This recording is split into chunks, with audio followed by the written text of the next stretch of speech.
everybody. My name is Eric McLeod. And I'm working with lighting. Hey, look, it's not the Phantom of the Opera. It's not Two-Face. It's Chris Holden. It's both of us here. It's LowBlowRadio podcast. And comment below if you'd rather I go back to the old lighting, because that's fine. I understand. I won't be offended. Yes, this is not... Pardon me? How's it going this week, my friend? Not too bad. I was going to say, you look a little like cancer-ridden Seamus, but... Yeah, it's unfortunate. There's nothing I can do. I was born with this face. Right? That's quite all right. It's nice. Right now. It's just the new light I've got is so close because it's as palatial as my studio is. It's pretty thrown together. So totally understandable. I'm feeling very pink over here. So I'd rather look pink than like mayonnaise or whatever this is right now. Fair enough. Well, hey, we're not here to blow by blow here on us. We're here to talk about AEW Dynamite. Yeah, I thought this was a pretty good episode. What did you make of it? I like the show in all overall. Overall, I ran B- as my score for it. But I thought it was a great show.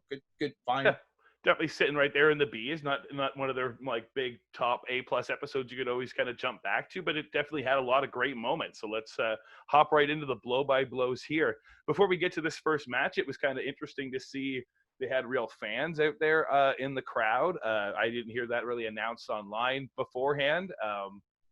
They certainly did what they could. Yeah, keep them not ringside, obviously. They were pretty far back. They all seemed to be masked up and that kind of thing. What did you make of this? Yeah, no, I agree. I like the vibe, and they definitely have the cameras situated nearby where the people are sitting in the audience. You can hear that. The sound is sweetened and amplified by where the people that are there are sitting, I think. One thing, and I didn't notice it until right near the end in the Jericho match, to be fair, but if you're going to have fans and you're going to let your talent sit in the crowd, don't put Vicky Guerrero next to the microphones because she's real recognizable with the voice, right? But that's I can say minor complaint, but totally understandable. I love Vicky, and if you don't mind that we know that she's cheering Jericho, and why wouldn't she be? Totally. That was totally cool, but, yeah. Yeah, she's not breaking character, but no, it's definitely one of those recognizable voices that you... if it was supposed to be hidden, you didn't do a good job with that. But it's going to be distinct out there. Anyway, let's kick things off here. Our first match was the Young Bucks taking on the Dark Order, which is Evil Uno and Stu Grayson here.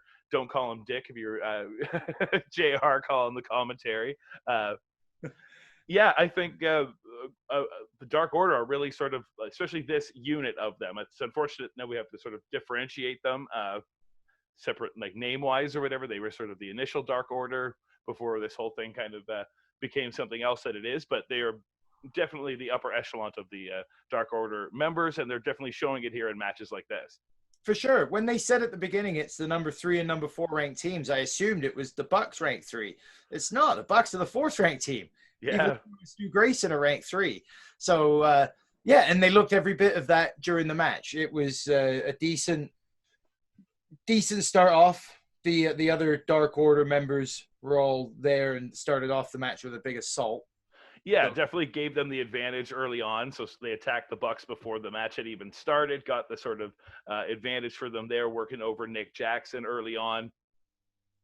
Yeah, and then just that sort of repeated action there, the hot tags from Evil Uno and Stu Grayson in and out, working over Nick, getting the tape out, and really doing some old school kind of heel stuff from Evil Uno. Looking strong, though, in this kind of match. They were certainly selling for him good and getting a lot of his move sets over there. I really enjoyed that, like, ref-assisted reverse cutter that he does, where he sort of will catch the kick, give it to the ref, and then apply the cutter. Yeah. I think, they're definitely letting Evil like apply a full move set, especially here in this match, which was fun to see.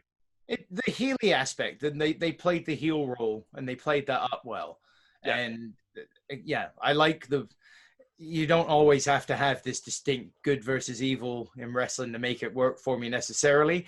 But when you are going to have a bad guy and he's going to be bad guys, then let him be bad guys. So the cheating and the getting the ref distraction so you can pull off the heelish move with the other guy, I like that kind of stuff. And they were doing that well in this match.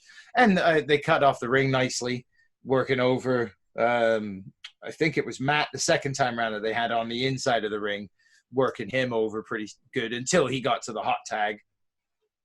Yeah, it was Matt had eventually got in, didn't really get much of an advantage there, and then was getting worked over by the heels there, and then eventually Nick getting the hot tag with the comeback.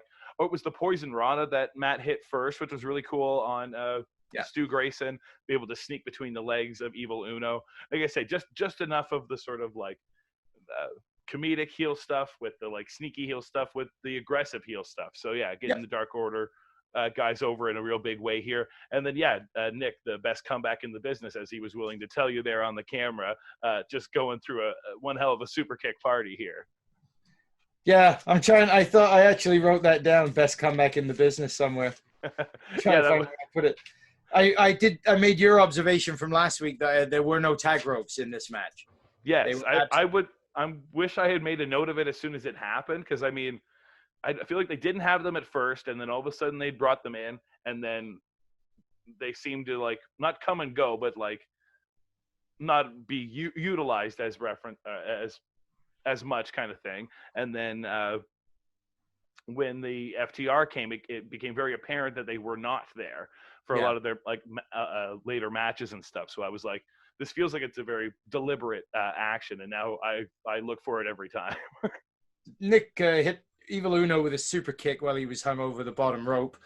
Stu Grayson tries to leap onto Nick on the outside from railing. Nick catches him with a super kick. They catch Evil Uno with risky business, but he kicks out at 2. Get a swanton off the second rope. Evil Uno gets his leg to the rope and gets a kick out at 2 again. Tags into Nick. Grayson made a save on Uno from the super belt or the super kick party. It was close. And he hit an old school off the back of Evil Uno onto the brothers, which I thought was a weird move. Then they hit the yin and yang for 2. Nick kicks out of that. Grayson tagged in Uno. We got another set of double team moves heading off to a 2. Matt saved Nick, actually. The brainbuster. That's where I thought it was coming in close, that brainbuster and the kick. Yeah, I know they hit a lot of their sort of good kind of combination maneuvers there. Grayson walking off the turnbuckle onto the Young Bucks off of Evil Uno to take out the other Young Buck there. Then hitting their sort of a lot more of their combo moves, and then it was Matt Jackson. They got to the outside and started to push down the tunnel. Their Dark Order members were sort of sent up the tunnel way. You assume they were going to like maybe attack him or something in some way, but no, instead they just kind of stood to block him, which I thought was an interesting storytelling maneuver. You're like, oh, okay, this is going to be the way they have the Dark Order get the big finish here over the Young Bucks without having to like make the Young Bucks not look strong. But they surprise everyone when you get right back to the ring, and as soon as Dark Order have the advantage there, they go for fatality, and it's reversed by Nick Jackson, and then he gets a big roll-up finish. The sunset flip roll-up for the 3 count. I think the anticipated result, I was interested by the way they got there. I think they put over Dark Order well in in defeat. So one of those matches where there's no losers really at the end of the day, for me anyway. No, for sure. They came so close and they did everything they could, and then they just got a little bit outsmarted by the Bucks having to just really pull whatever they could out in that very sort of dire straits moment. So I guess this flip-flops the rankings now. Now the Bucks are the 3rd ranked team, right? Or will be the next time the ratings come out. Yeah, you would imagine that would be the case, right? And I think FTR are number 1. I can't quite remember who number 2 is off the top of my head. So no, I think a little shakeup here in the tag division is always interesting, and keeping a lot of these guys pretty high ranked is fantastic too. So speaking of tag teams, the whole sort of evening tonight was about tag team appreciation. It was FTR was sort of presenting the tag team appreciation night. Throughout the night, we were getting little vignettes with different tag teams putting over their favorite tag teams.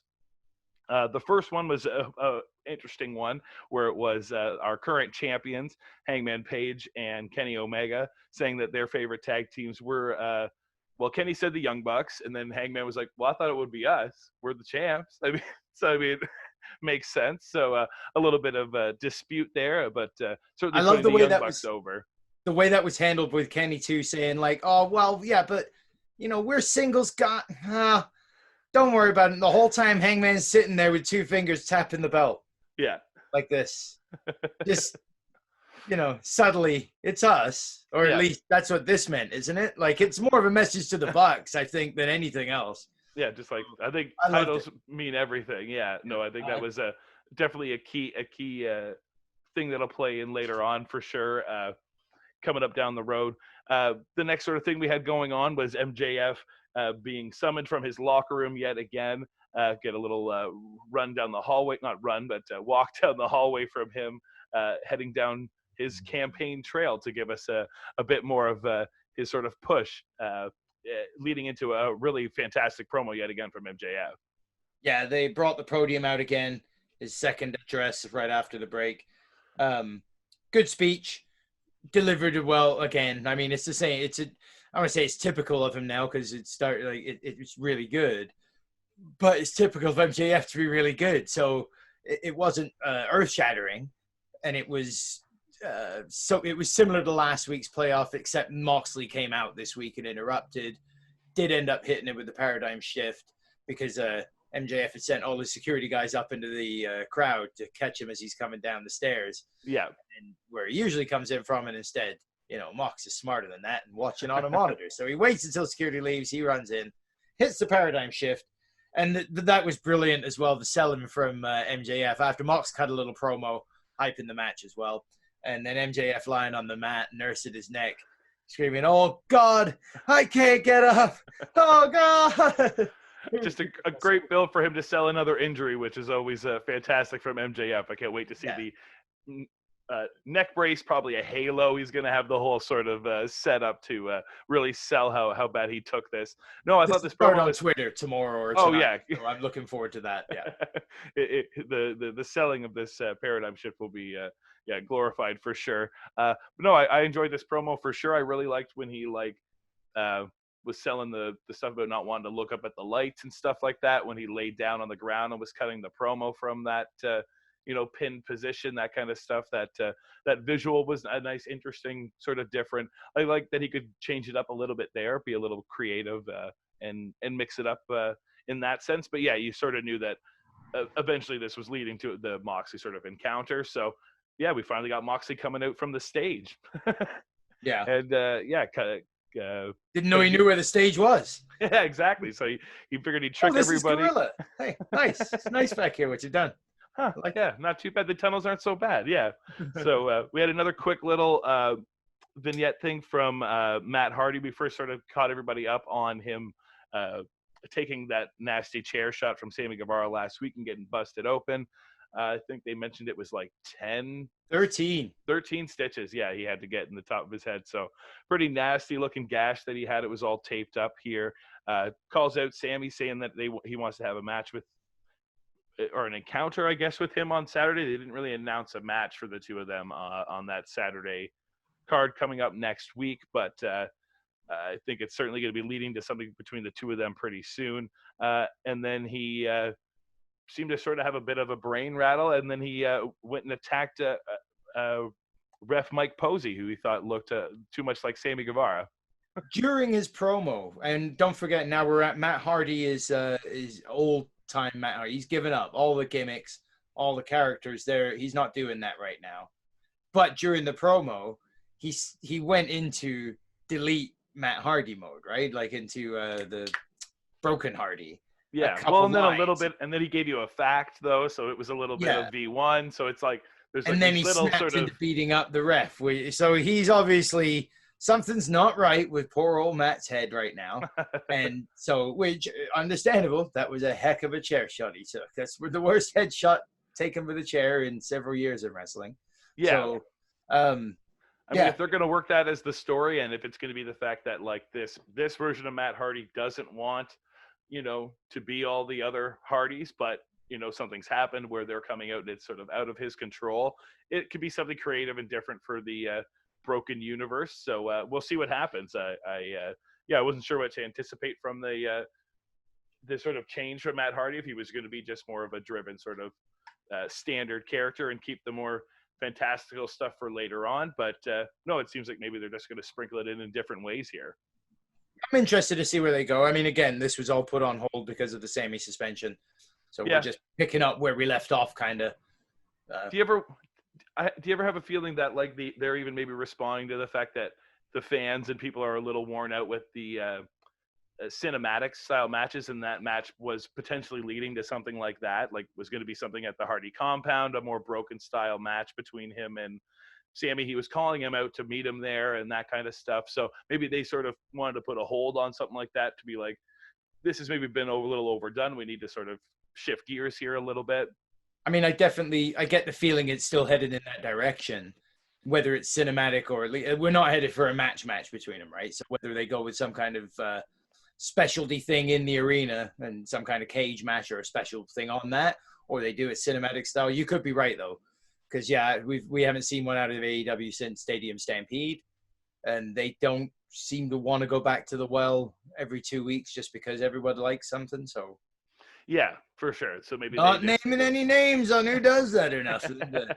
No, not at all. But what we can predict and usually always get here on AEW Dynamite is a TNT title match with the glorious new TNT title with its gold and platinum plating put on it here. Cody defending his title here against Scorpio Sky in what was a pretty fun match. What did you make of this?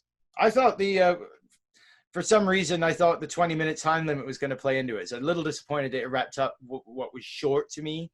Right. It felt like we'd gotten a good build of Scorpio Sky getting this shot, and it didn't feel any more impressive or it didn't feel like it came any closer or got any more of a rub than Warhorse did, for example, who didn't even get a contract out of it. So, right, these special one-off appearances, I kind of thought we'd treat Scorpio differently and it might come closer. I didn't anticipate him winning the belt tonight, but I thought we might get a time limit draw. For sure. I thought that really taking Cody all the way to the limit this time. And because we'd seen so much build with him on Dark and some work with the thing done. I love seeing Mike Chioda. That was cool.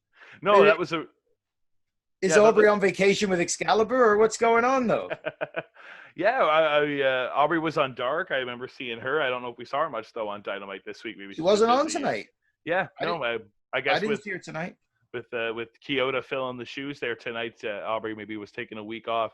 I agree with you that I was anticipating maybe a little bit more out of Scorpio. I thought maybe even close to a draw or a draw finish wasn't going to hurt Cody at all, and would still open up the opportunity. Again, like you said, I wasn't maybe thinking Sky was going to win tonight, but something like that would open up the chance for the rematch down the road, all that kind of stuff. I thought maybe with the build we were getting with Scorpio, especially on Dark, that kind of thing, we would get a little more out of that in this match. I would agree with that being certainly a bit more of the downside here. But it was an all right match. I mean, we started a very typical Cody match. We get to see both guys work. We get to see Cody's opponent do their offense and get their stuff in. Yeah. And Cody perseveres. And Cody finishes the match. And that's pretty much where we went through it, right? But I liked it. We had a lock-up, takedown, reversal stuff in the beginning as they're respectful. Sky gets Cody to the outside. Cody gets a bit angry now and starts coming back with the aggression, comes back in, flexes right in Scorpio's face and tosses him out of the ring. And yeah, you start to see the heel side of Cody again when he's at least while he's wrestling, he's a heel. When the match is over, he's back to being respectful, nice guy Cody, the executive vice president and all that. But when he's in the ring and the bell rings, he's a heel. He's the American Nightmare, Cody Rhodes, and he's a bad guy. Yeah, well, he just has a heel moveset, right? I mean, if I had to compare it to like in like real fighting kind of thing, I'm not a Daniel Cormier fan because he has a dirty style of fighting. He gets on top of you, he puts his hands in your face, he does a bunch of like dirty crap in the ring and like will lay and pray and stuff like that, but he wins fights. He's really good at doing that kind of stuff. It's not his only tactic, but he has dirtier tactics, and I don't approve of those kind of things. But again, people can have a sort of move set that they sort of choose to apply in the ring, and I think he chooses, especially in these kind of matchups where you're not going to get that from Scorpio. So rather than have both of them try to babyface and just be so flashy and that kind of stuff. You need someone to be the counteract in the match, right? But it's not just the moveset lately. It's things like coming back into the ring and that in front of the guy's face. Well, I mean, Sky sat on the ropes and tried to taunt him to come back. Blowing the kisses of the crowd that are booing him when he throws Scorpio out of the ring during the break. Those are. Oh, I'm not disagreeing that they're not heel, like more heel-ish type stuff. Yeah, for sure. That it's like subtle and it's like it's not full on baby face. No, you're right. It's real subtle. It's and I don't think it's only while the match is on. So it's developing the side of Cody that shows when there's a match, I don't care about my executive stuff, all my nice guy characteristics, my promos where I'm respectful and stuff with you. And I agreed you should have the shot, but I'm Cody Rhodes. I'm the champ. Yeah. And I'm the man here. And I'm going to prove it, and come hook or by crook, I'm going to win these matches. And I don't mind that at all as a character trait. And it's interesting. It gives character development. It gives ways and means for storylines to build in the future. No, I think depth like this just allows interpretation, right? It allows you to like interpret the moveset and his style in different ways, and I think that's fantastic. So I think that was what was nice to see out of Cody in this, as well as I think the biggest kind of story coming out of this and the trickle off from their last match is the rib injury that he seemed to suffer from the Dark Order, which eventually came into play, which was Scorpio's sort of advantage at one point. Gave him the sort of opportunity to kick out of the crossroads and stuff like that when Cody just couldn't quite capitalize on things. But not to put Sky under at all. He certainly gave it his all in this matchup. But yeah, not quite enough eating two crossroads and getting the finish there from Cody. And speaking of the Dark Order, we get right as Cody's about ready to do his typical sort of handshake gentleman's agreement here with Scorpio Sky, we get a little promo from Mr. Brody Lee. Yeah, beautiful. Challenges Cody for the championship. They're going to have a match on the Saturday, August 22nd edition of Dynamite, which is a 6 p.m. Eastern kickoff time. Don't forget that if you're going to watch it. Yes, or potentially... Because I think this is going to be a title change. So... Yeah, I could certainly see something like that happening here. Mr. Brody just got that big win last week. I mean... after losing the last sort of title opportunity, he's a big name coming in here, has a lot of momentum, and would certainly drive the stories a little bit further. Again, we've maybe run the ringer with these open challenges now from Cody after winning the title. We just got the glorious new title belt, so we get to see Cody with it at least once before he loses it. So I wouldn't be surprised for sure, too, if that ends up being one of the bigger surprises we get next week. Okay. Yep. I think Cody, you got to listen to the show, bud. So we got another one of the tag teams here in AEW giving their favorite take on a tag team. It was the Private Party this time, putting over the Hardy Boys, which is not surprising at all with their sort of inclusion with Matt Hardy, as well as their moveset and stuff like that we've seen in the ring from them. Yeah, no, I agree. I've transparent almost the way it was going to be called out with it because of Matt being their mentor for a little while there. For sure. You knew that was going to happen. But I mean, I'm going to say, just nice to appreciate the tag teams here. Maybe there's some people out there that aren't aware, but you never know. So yeah, speaking of a great tag team match, we had the Jurassic Express taking on the AEW Tag Team Champions Hangman Page and Kenny Omega next. This was a really fun matchup. Yeah, I like Luchasaurus and Jungle Boy, and I think they got, again, look great in the match. Don't come away looking like the losers as such, as they put on a better showing against the champs than I thought they would. And again, though, I think this is where it's a little bit lackluster with the Scorpio Sky thing with Cody. Right. I thought if these guys can come this close and nearly take the tag titles and look this good against the champs, I thought, we could have done more with Scorpio looking better against Cody. But yeah, I don't want to keep dwelling on the past. We started off with Kenny and Jungle Boy. They locked up. Kenny backs him into the corner, slaps Marco down off the ring apron. And the commentators were getting down on Marco being in the ring. Even JR was saying it. Well, he's got no place on the apron. He should just be standing at ringside. He's not Marco. In this match. Who cares where he is? What's he going to do? He can't do anything. Let him be where he wants to be. He's little Marco. Anyway. Another lockup, headlock, crisscross, a nice trip, and a roll-up by Jungle Boy onto Kenny. And this is where it started to be like, okay, they're weighing them out equally. This is going to be an open match for these guys. Yeah. we're ignoring, well, not ignoring, but I mean, the years that Kenny Omega's got on someone like Jack Perry, it's, you know, he should be mopping the floor with this kid and Luchasaurus to a degree and showing him up. I that's the way I would have preferred to see it play out a bit, I guess, would be Kenny really dominating and showing the veteranship. And when he tanks out to Hangman, Hangman starts slacking a bit and letting them catch up on him. I'm getting tired of seeing Kenny Omega in this role. Did we not watch the same match? I thought Kenny did everything you just described. Really? It came later on. It didn't do it right away. Well, at the end, he was the one that saved it. But crying out loud, let them tell a story, right? He's got to get worked up. He's getting worked up from Marco on the outside. He's working up the story. Crying out loud, give them. They had 14 minutes to tell the story of this match, and I can tell you, at least 9 of it was Kenny Omega kicking fucking ass. So I would say relax, rewatch this match, and realize that Kenny Omega is getting into a real shift in character here. He got the nose hurt. Tagged off the Luchasaurus. They were selling that a lot, that Kenny had hurt his face out of the one double team move they pulled off here, this spot. Yeah. Kenny got a couple shots in, but they got him into the corner. Jungle Boy comes back in. Nice splash off the top rope for a 2 count. Another headlock. Tags in Hangman, and Hangman comes back with his comeback stuff. Yeah. Yeah, I can see a solid comeback from Hangman, and then into the picture-in-picture at the break, pretty much. Yeah, for sure. I'm gonna say I'm all distracted because I feel like I watched the wrong match here all of a sudden. Because to me, Kenny just he kept getting more and more pissed off throughout the whole match. We eventually got to that point there where after it seemed like the two of them were just working over Jungle Boy, trying to keep Luchasaurus out of the picture as much as they could.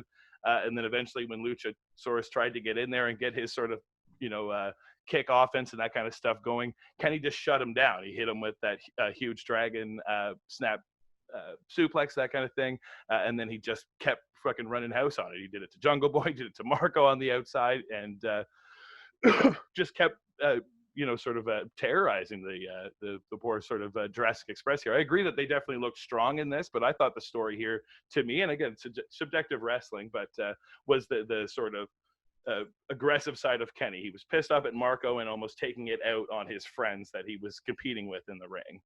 It was, after the point where they showed Frankie Kazarian looking on the second time, we got the V trigger and the 2 Snapdragons quick from Kenny. Then the action on the outside where Snapdragon after Snapdragon. Tag Page back in, and then they started hitting double teams on the Dinosaur, double teams on Jungle Boy.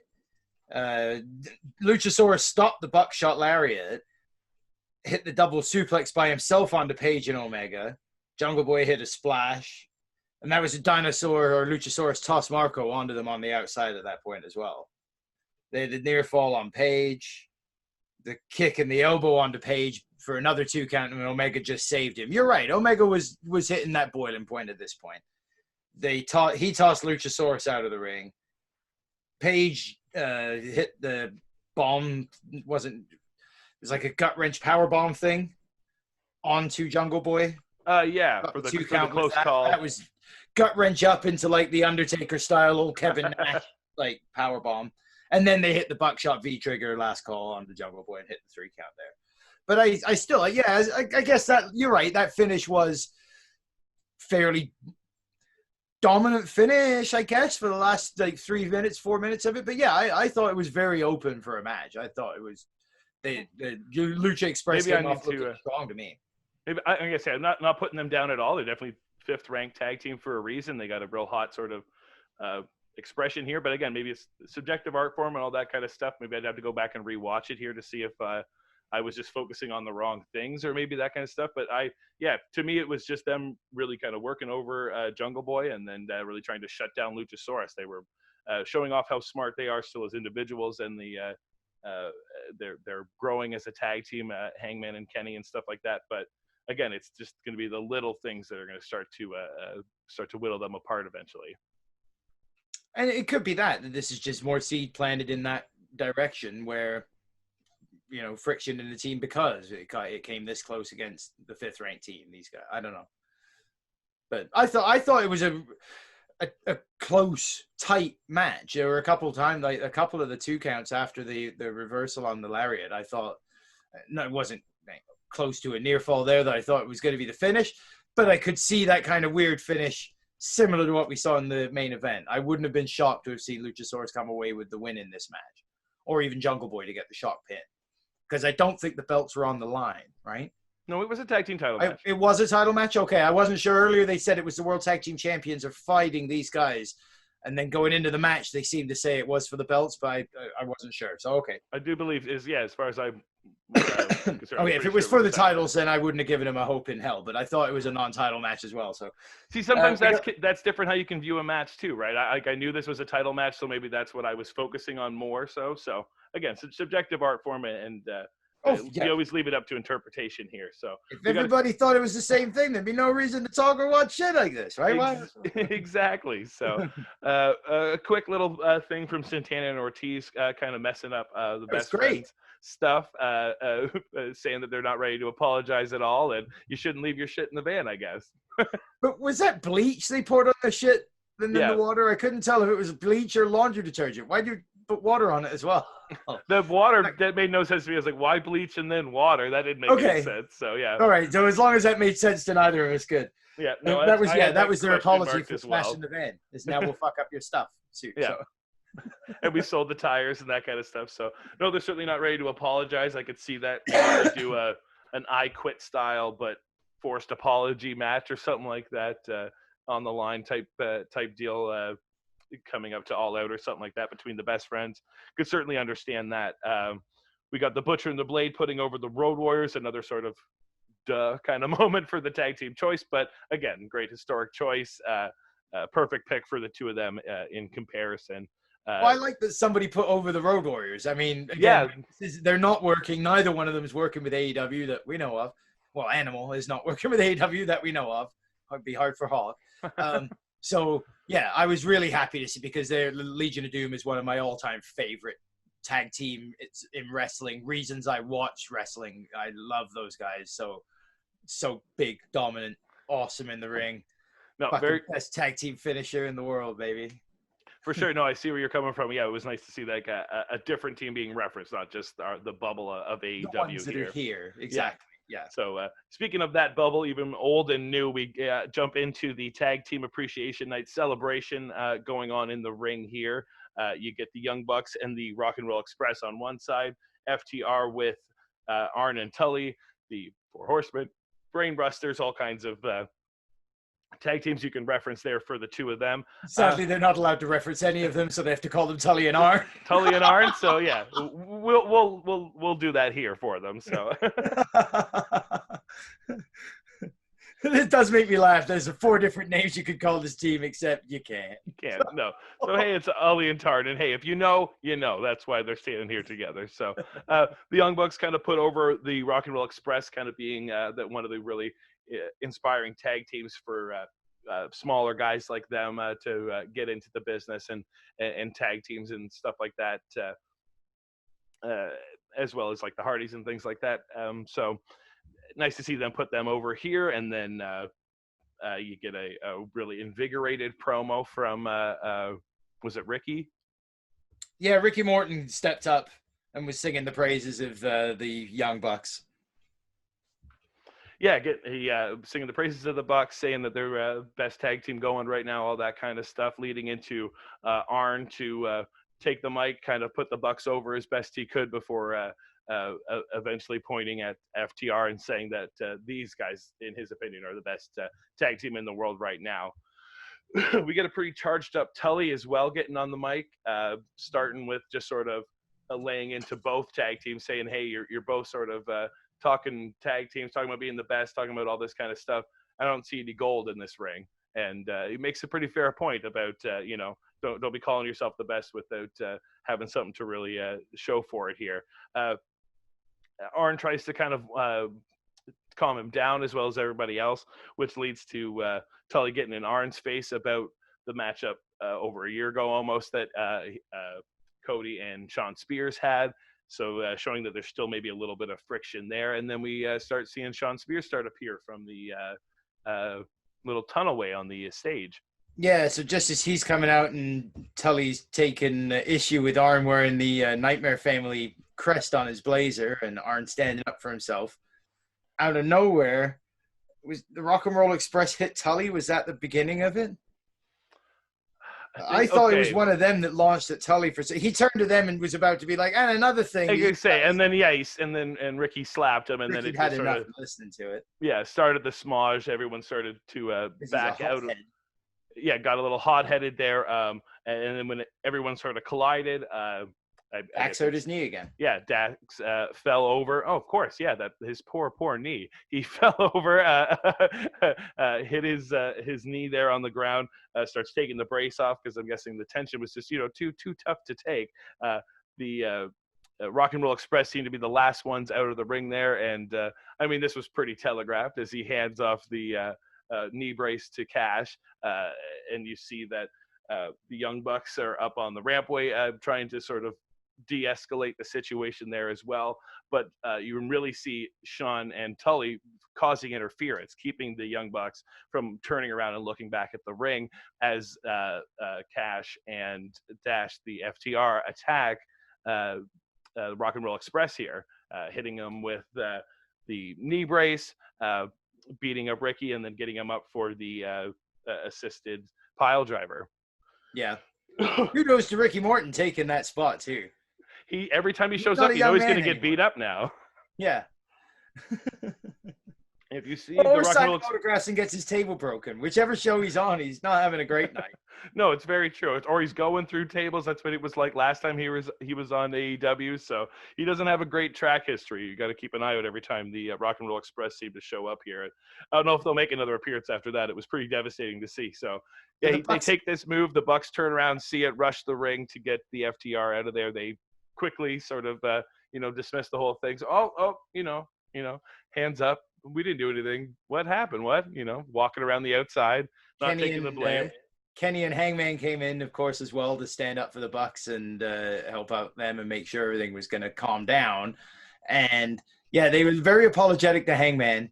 I mean, this to me, the whole thing is an angle and set up towards what seems almost an inevitable new Four Horsemen, led by Tully Blanchard. Sean Spears is one member. The FTR will be the tag team. The fourth guy is supposed to be a giant. I mean, I've heard of lots of different names thrown around. I don't know if Hangman's big enough to be the tough guy or the giant of the team or the enforcer of the team. And Lance Archer and Brian Cage are spoken for. Who's it going to be? Who's the big guy that they get as the fourth horseman at this point? I don't know. Is that always how the Four Horsemen was? I guess you have the enforcer type, I suppose.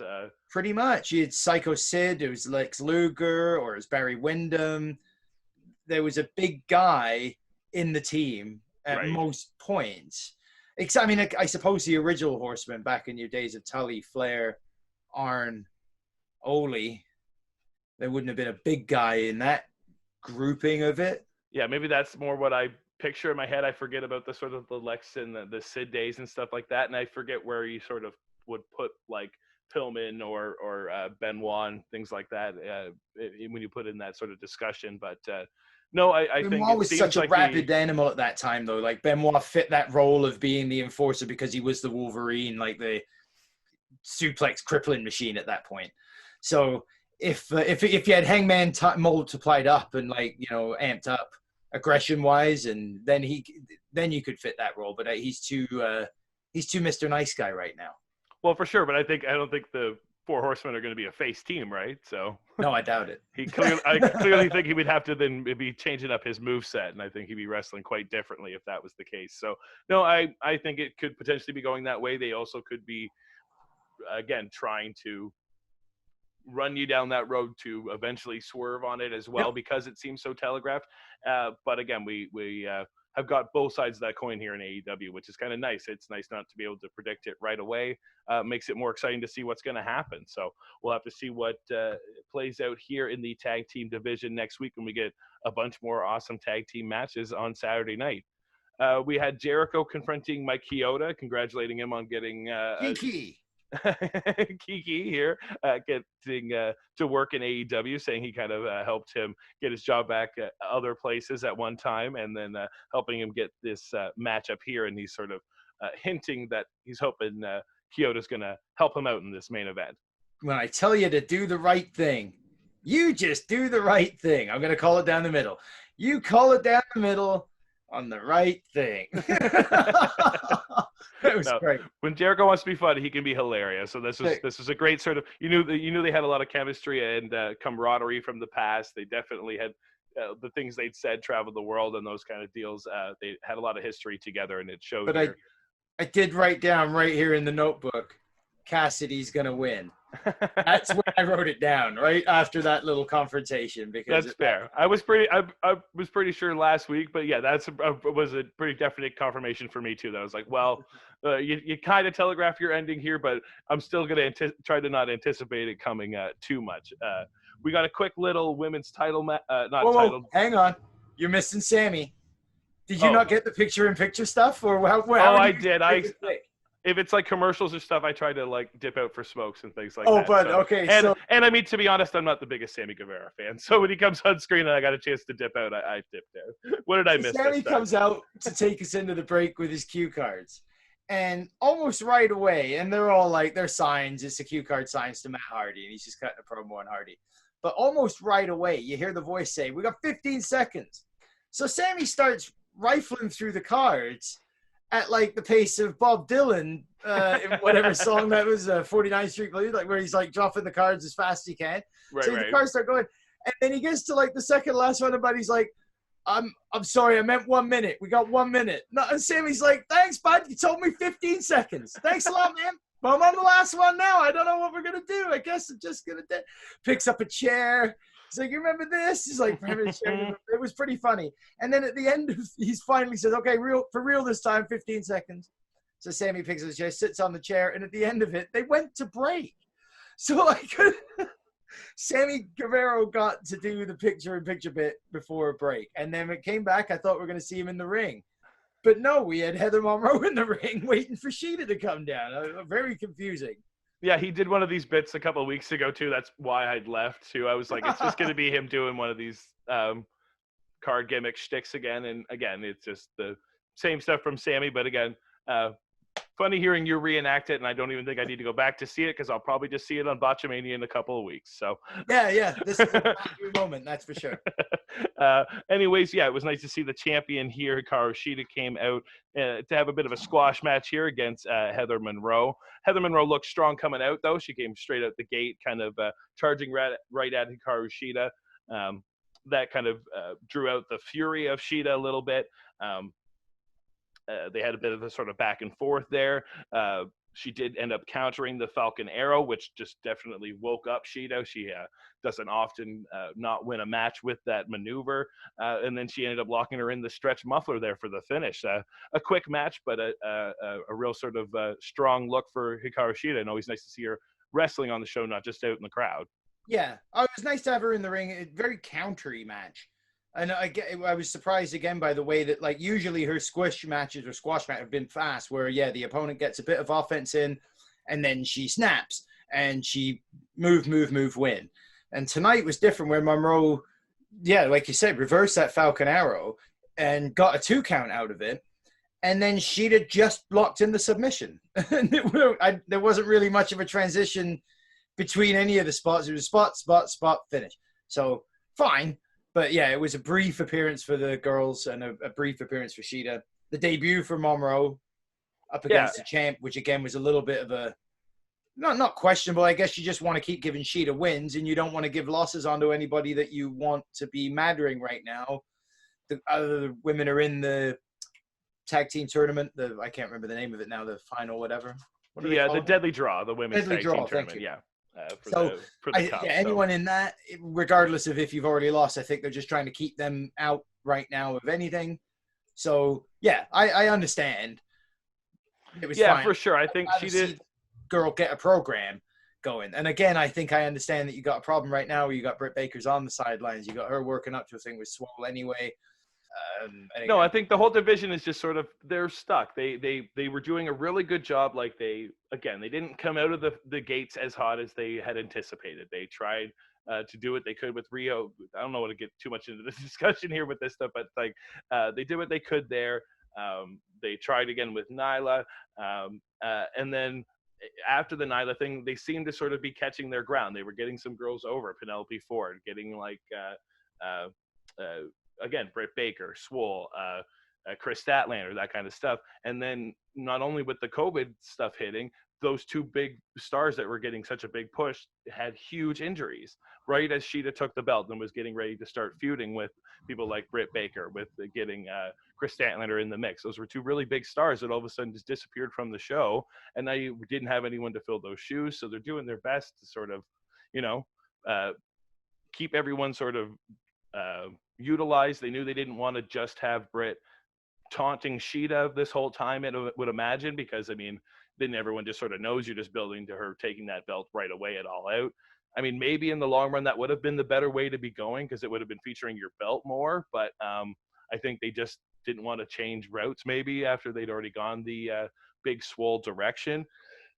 But between that situation and then, moving all the other girls into this tag team sort of thing, it has left Hikaru without a partner to play in the ring with, right? So unless you're just going to keep repeating the Nyla stuff, it's unfortunate that she's just sort of left saying, I'm ready whenever the division is too. So they're in a bit of a sticky situation, but great to just at least see her in there getting wins, keeping her record, looking strong, that kind of stuff. And I'm not opposed to squash matches, so that was pretty fun. What did you make of this interesting little promo from Lance and Jake? I mean, I love the aesthetics of Jake Roberts just chatting on the mic and issuing his cold-hearted, dead-eyed threats the way he does in that brilliant voice that he's got for it too. And Lance Archer in the background just smashing jobbers off lockers and beating the shit out of anyone he sees. Like, I think that's it. Fantastic look. It reminds me of how much I want to see him in the damn ring, though. But I guess that's the point of the promos, is I can't do, get me a match yet, Jake. I didn't know. Rips Roberts' shirt off of it, open at the front. As Jake's, that's a few $1,000 shirt you're destroying. Rips it open at the back to show that he's written on Jake's back, everybody dies. So, I thought it's fantastic, but I want to start seeing the Fury Unleashed, right? I want to see him getting in the ring. Right. The squash matches we saw a few times. I want to see some more of that. Not just these promos, or at least give me the direction he's going and who's he going to be getting eventually. For sure. I think good to keep people utilized again. That's always what you can also use promos for. They don't always just have to be what's hyping good to be in the ring. It's good to just remind people who your roster is, who's around, that kind of stuff, and people you can hopefully get ready to see in the ring kind of deal.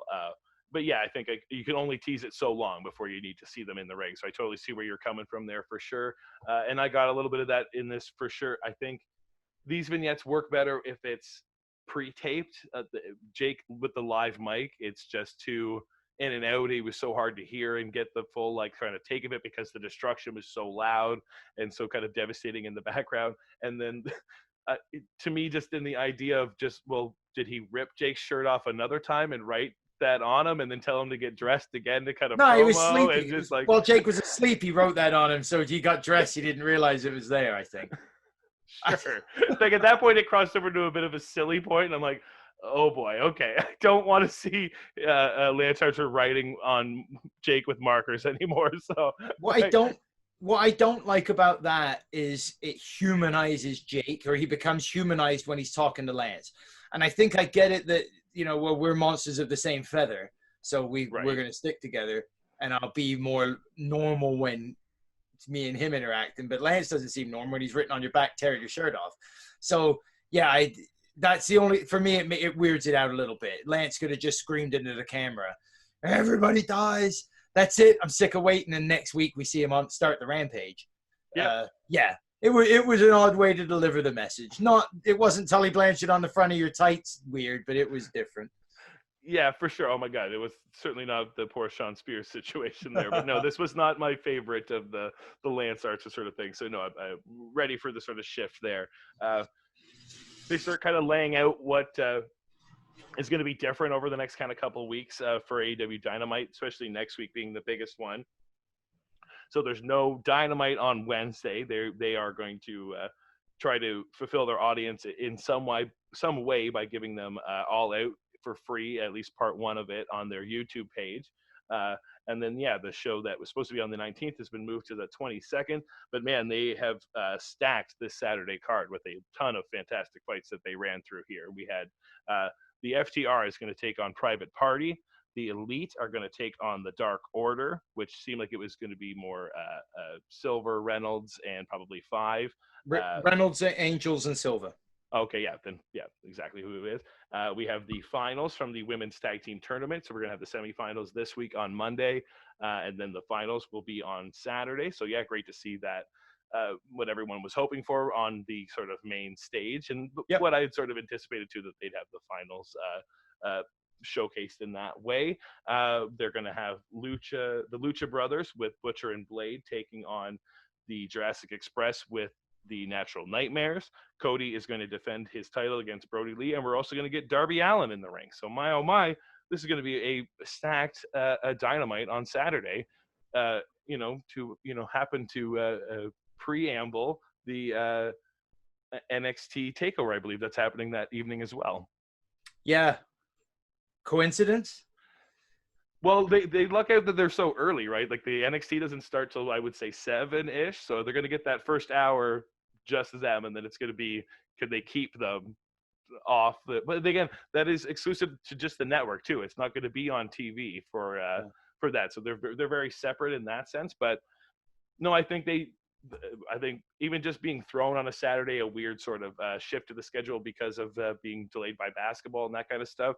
Stacking the card at least keeps the maybe more general audience, people that were only checking it out on Wednesdays because they like the product or like seeing Wednesday wrestling kind of thing, would maybe be more inclined to check it out on Wednesday as well, or on Saturday as well. Well, yeah, there's no way Cody Rhodes versus Brody Lee doesn't get eyeballs for a championship match. Right? I mean, that's going to be the main event. That's going to be the match of the night. It's going to be a title change. It's gonna that's going to steal me away from watching Takeover, at least until it's over, for sure. Yeah, for sure. Yeah, that first hour of Takeover, I mean, which will probably be the ladder match, isn't going to be, especially right now, isn't enough to sort of draw my eye to the product. I'll be catching up on it later on. So we'll get to that next week when we decide what we're going to cover. But yeah, we'll get to the main event here. We had Orange Cassidy going up against Chris Jericho in a $7,000 stipulation, I guess. Obligation match. The obligation match. Thank you. I know they had some sort of weird word for it here. So yes, the obligation that, yes, if Orange Cassidy lost, he was going to have to pay for Jericho's $7,000 jacket. I guess if Orange wins, he just gets to win. So have to pay for the jacket. Yeah, that's fair. So those are the obligations here. So did Gangrel have to pay for any clothes that he ruined in those bloodbaths all those years ago? Because I don't remember him ever having a match to get out of paying for it. So do we assume he just footed those bills every time? Or no one ever brought it up. No one got upset enough to figure they'd sue him, I guess, or didn't know where they'd find him. Maybe there were no $7,000 jackets or puffy shirts back then. He was smart enough not to do it to like The Rock or like people who had like good clothes, right? He was doing it to like Road Dogg, and he had dirty old clothes anyway. So anyways, let's focus on this match here. We had Orange Cassidy taking on Chris Jericho.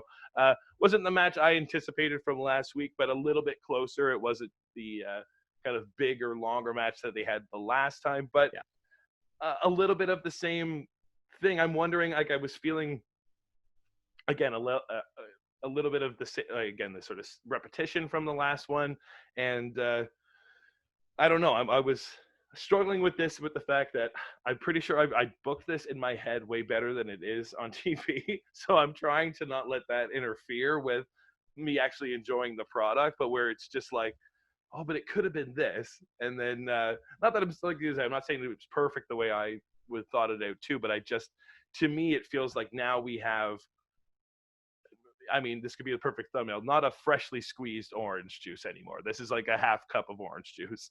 Like there's some diminishing returns on the Orange Cassidy train right now.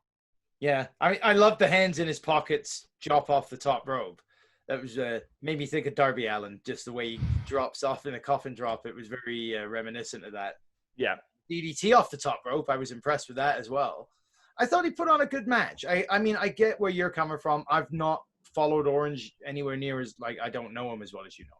So for me, this character development it's quick. It's more sudden, I guess. Like, I'm not as I was gonna say, even if I kind of put it over in a small way, like if their first match was just Orange not giving a shit. Still, if he would just, gave him the lackluster offense, wasn't going all in, and Jericho just beating him up, not caring that he wasn't going to not care. Like, well, fine. If you don't give a shit, you're going to take the worst beating of your life from Chris Jericho. And that would have been like, man, Jericho is not ready to play this or willing to play this game. He's just going to lay into Orange, and nothing's waking Orange up. He's just, eating this offense, taking it, keeps trying to put his hands in his pockets, keeps trying to put his glasses back on, keeps trying to roll out of the ring, but not, doing anything like we're seeing these huge flurries, this like, all the rampage, all that kind of stuff, really getting all these kind of big offense in. Then I would have all that kind of build up to then this point. You get to this matchup where Jericho knows he doesn't have to take him serious because he doesn't take him serious. And he's like, well, I can beat you in 2 seconds. Like, I know you're not going to throw any offense at me and that kind of thing. And then you finally get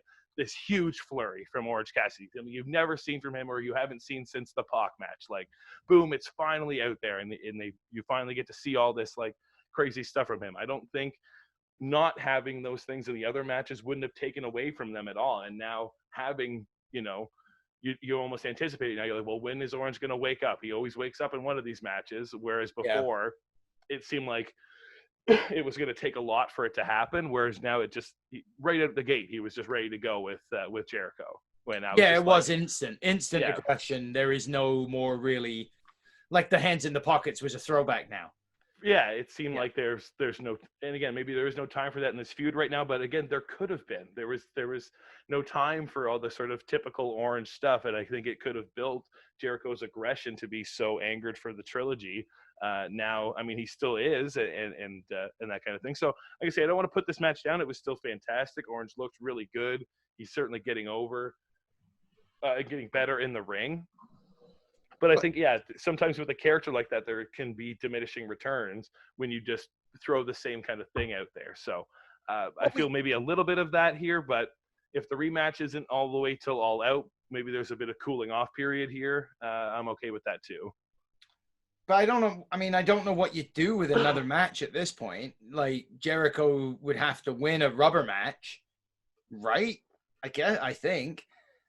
But, and even at this point, though, the Cassidy character now has evolved to this next level. He beat Chris Jericho tonight. He beat the former AEW. Yeah, I don't want to take anything away from that. We can get to the actual. So, I don't know now how you can go backwards to having him be. I mean, I guess you just can. You just do it. Just does if everyone else who would take a huge win like this seriously, I can see we didn't really give the blow by blow here, but again, it's the typical Orange Cassidy match. But again, the interruption from the best friends and inner circle caused the ref distraction. The Jake Hager got in there, hit big slam. Big slam there on Orange Cassidy. You thought you were going to get the surprise win there. Again, the other kind of story in this match was Jericho dealing with what he thought Mike Chioda was going to be on his side and that kind of stuff. And I thought that was fun. There was enough sort of other – it wasn't the exact repeat of the last Jericho Orange match. So I did like that it had different things to focus on. And then Orange was getting a lot more offense in this one too. A lot more offense, yeah. I mean, it seems a lot more like an open bout where we're supposed to see him on an even keel as Chris Jericho. Yeah, so maybe in my head I've built it up as a trilogy, and it only has to be a 2, and it could be a 3 down the road, like way later on. But right now, if this was the sort of like peak of everything, he doesn't have to pay for the jacket. You kind of move on. Because I don't see why Jericho now has this embarrassing thing. I could see somebody making fun of Jericho next Saturday that he lost to Orange, and that becomes Jericho's next feud. Because he doesn't want to risk another loss to the kid. I've got to win over him anyway, and that doesn't matter. And screw yourself. It was just about the jacket, and I hate you now. So get him into something else. And Orange, lackadaisical, whatever. I just did that because I had to, and I've done it now. I've proven what I needed to prove. But maybe we get an Orange promo where he does, hey, maybe I'm better than I thought I was. Maybe I didn't take this seriously enough and apply myself a little bit. Look what I can do. I can beat the champion of the world. Yeah. And we get a different Orange moving forward from it. I like the way it finished up. Jericho grabbed Floyd. Chioda stopped him when you thought he was going to let him use the baseball bat. And he still got the roll-up after the Michinoku driver. I thought that was going to get him. but he hit him with the orange punch. Oh, that was all before the Hager got in, but he still hit him with that. Oh, it was a sloppy finish. That's right. Great outcome, but a sloppy finish. I guess that was the other thing too. Yeah, they had this sort of all the build up there for what you knew was going to happen. He had countered the Judas effect like pretty close, but then they kind of collided, and then not quite well enough to set up for the mousetrap roll up, which is a hard one to do anyway. And again, if you're a little uncoordinated with it, it can come off that way if it's not sort of done a little bit more speedy. So they took a little bit more setup, and then he kind of had his shoulders down. And again, that's maybe where there could be arguments made, and if that more sets up him just being angry with refs or Kyoto in general, I could see it maybe being in different directions. I could totally, I'll take the L on the fact that I've been maybe focusing too much on a different story that could have been told and not the actual story that was given to us here. Still a fantastic match, fun and great to see Orange in the main event too. So I think I didn't get tired out by this one, which I felt like that. Remember the first match? I think we both felt it went on a little bit longer than it needed to. Right. And it was by the end, it felt drawn out. This one didn't. I thought this one was right on the money for length, and I was kept intrigued the whole time. And again, the false or the dustification of the match where they brought out the other teams, the best friends of Santana Ortiz, start brawling on the ramp, and you think that's going to be the finish with Hager, and the surprise, it wasn't. So I liked it. And again, good show overall. Good way to finish good outcome for the show, even if the finish was a bit sloppy. For sure, and to be one of the very few to get a win over Jericho here in AEW is definitely not a bad thing for Orange Cassidy going forward. So I think, like you said, a solid cap, right? Pardon me? Another of the feathers in Jericho's cap of putting over one of these young kids that he wanted to put over. Yeah, and doing it in a pretty good and right kind of way too. So I'm really enjoying Jericho's work here in AEW and excited to see what's next. So face turn. The face turn. That's definitely got to be coming. Yeah, for sure. I'm ready. I wouldn't be surprised if we start getting some shifts like that. We haven't got a lot of turns here in AEW, so I wouldn't be surprised if those are down the road for sure. So we'll be covering that on later Blow by Blows, but I think that covers things for tonight. How about you, Chris? I'm pretty good. Yeah, that was a good show. Yeah, I agree. Solid B minus, whatever. Yeah. I thought so. I mean, and again, I'm hyped up for the Saturday night show now on the 22nd. I definitely, they did a good job of reminding viewers and telling people that didn't know that the schedule's been shifted around to get that sold. And they put together a decent card for it to get me to want to switch my night of watching wrestling for the week. For sure. So I guess we'll be shifting our blow by blow to next Saturday, more likely, because we'll be doing this. We'll both be probably watching that live, or we'll figure something out whenever we'll. Is there an NXT next Wednesday then? Yes, I believe they would have their normal schedule because their USA wouldn't be taking them off or anything. So maybe we'll do a blow by blow of that. Maybe we could do a nice little special jump in with. I don't want to see what their lead is. Yeah. Who knows? But we'll be back with another blow-by-blow next week. It may be later on in the week. It could be on Wednesday. Right now, it's a mystery. You'll have to wait and see. But yes, Chris, where can people hear the show if they want to check it out, other episodes? Check us out live on the radio every Wednesday night in Ontario, 88.7 FM, The River. Or if you're outside of the province or the listening area, you can catch that online, 887theriver.com. And there's archives, so the old shows are all on there too if you're really bored. Or you can catch us on Spotify, which feeds into Sounder, and maybe other places as well eventually. Google's changing their whole thing. Apparently they're moving their podcast stuff over. So with any luck, we'll start being picked up by the Google crawl once that happens. There we go. Keep your ears peeled for that kind of stuff. And yes, if you're watching here on YouTube, like, share, and subscribe. Get into the comments. Let us know what you think of these episodes. And yes, we'll be back with another blow by blow here on Low Blow Radio podcast. Thanks for watching, everybody. Take it easy.